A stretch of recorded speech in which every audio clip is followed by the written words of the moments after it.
Et on vous conseille régulièrement, à vous qui nous écoutez, qui nous regardez et qui cherchez du rendement, on vous conseille régulièrement d'investir dans des SCPI. Joli rendement, c'est vrai, de près de 5%, c'est rare de trouver de tel rendement sur les placements, mais ce rendement, il n'est pas garanti et certains même craignent une bulle sur les SCPI. On va en parler avec Frédéric Puzin, il vient de nous rejoindre, le président de Quorum AM. Bonjour Frédéric. Bonjour Guillaume. Y a-t-il un risque de bulle sur les SCPI? On peut se poser la question quand on regarde en tout cas l'immobilier commercial. C'est Bercy qui a publié une note il y a quelques jours assez alarmante sur les prix de l'immobilier commercial.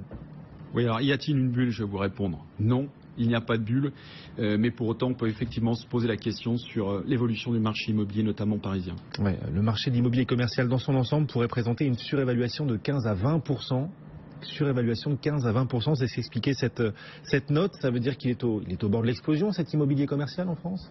Non, il n'est pas au bord de l'explosion, mais un certain nombre d'indicateurs peuvent amener à se poser des questions. Alors, peut-être déjà en deux mots rappeler qui est ce Haut Conseil de la stabilité financière. Oui, qui a publié cette étude assez alarmante. Ouais. Voilà, donc son nom, il le porte bien, puisqu'il est en charge de surveiller la stabilité financière du pays, et quels que soient les marchés, et le marché immobilier fait partie de ces marchés financiers. Donc une fois qu'on a déterminé son rôle, qui participe, on a son président, qui est le ministre des Finances, on a le gouverneur de la Banque de France, qui est également le président de l'autorité de contrôle prudentiel, qui régit l'activité des banques et des assurances, et puis on a un certain nombre d'économistes donc, qui participent à ce comité. Et alors pourquoi lance-t-il ce pavé dans la mare immobilière? Pourquoi insiste-t-il sur cette surévaluation des prix de l'immobilier commercial? Vous nous dites non, tout va bien, il n'y a pas de risque. Ouais, attendez, 20% de surévaluation, c'est pas rien. Pourquoi ce pavé dans la mare maintenant? Alors il faut déjà comprendre l'objet de cette réaction par rapport à la nature des investisseurs sur ce marché immobilier. En gros, on a 4 gros types d'investisseurs. Le premier d'entre eux, c'est ce qu'on appelle les investisseurs institutionnels. Ce sont les assureurs, les organismes de prévoyance, les mutuelles. Donc quelque part derrière, ce sont des épargnants. Vous avez ensuite les sociétés foncières, celles qui sont cotées en bourse. Vous avez les OPCI dédiés à ces mêmes institutionnels que j'avais évoqué tout à l'heure, ce qu'on appelle les OPCI institutionnels.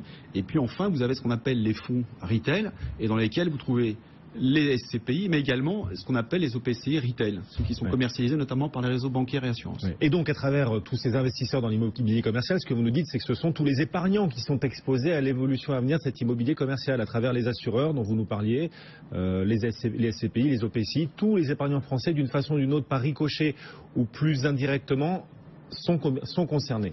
C'est pour ça que Bercy a beaucoup communiqué sur cette note. Quels sont les symptômes inquiétants? Je suis désolé, j'insiste sur la surévaluation de l'immobilier commercial, 15-20% de surévaluation. Est-ce que c'est inquiétant?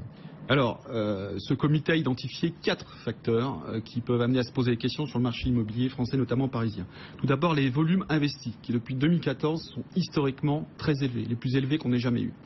Deuxièmement, des prix qui augmentent sans cesse depuis, on va dire, la crise de 2007.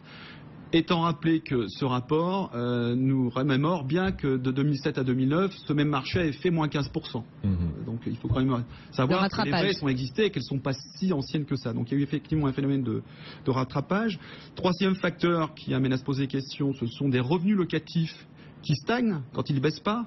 Et là, on revient à la notion de loyer facial et puis de loyer réel, qui sont toutes les mesures d'accompagnement des locataires qui viennent dégrader la rentabilité. Et puis un constat, alors là je dirais un constat qui est un petit peu long terme et historique. Jusqu'en 2004, le marché français était celui qui offrait la meilleure rentabilité pour les investisseurs en termes de revenus locatifs par rapport au niveau d'investissement.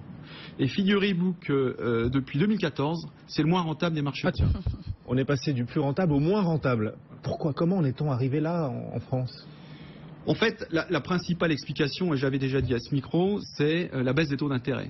Tout à l'heure, Marie l'évoquait. Le phénomène est assez mécanique. Les taux d'intérêt baissent, donc les investisseurs trouvent une rentabilité supérieure et sont donc prêts à acheter des actifs de plus en plus chers puisque les taux sont de plus en plus bas. Donc on a une incitation à investir dans l'immobilier qui reste malgré tout très intéressant en termes de rentabilité.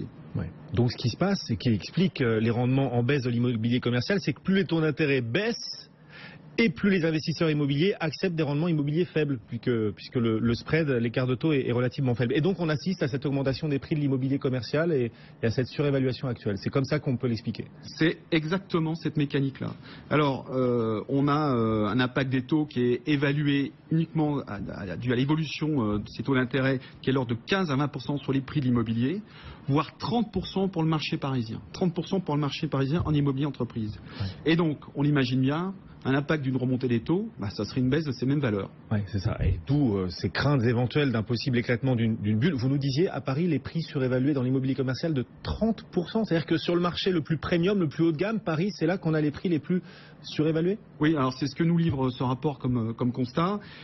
Étant rappelé que ça n'est pas sur le risque locatif, parce que les locataires sont là, ils payent leur loyer, c'est sur la valeur d'achat à l'heure actuelle de ces mêmes actifs, donc de ces immeubles. Donc, ça veut dire qu'on aurait une baisse des prix à Paris de 30% si jamais les taux d'intérêt remontaient? C'est ça qu'on est en train de...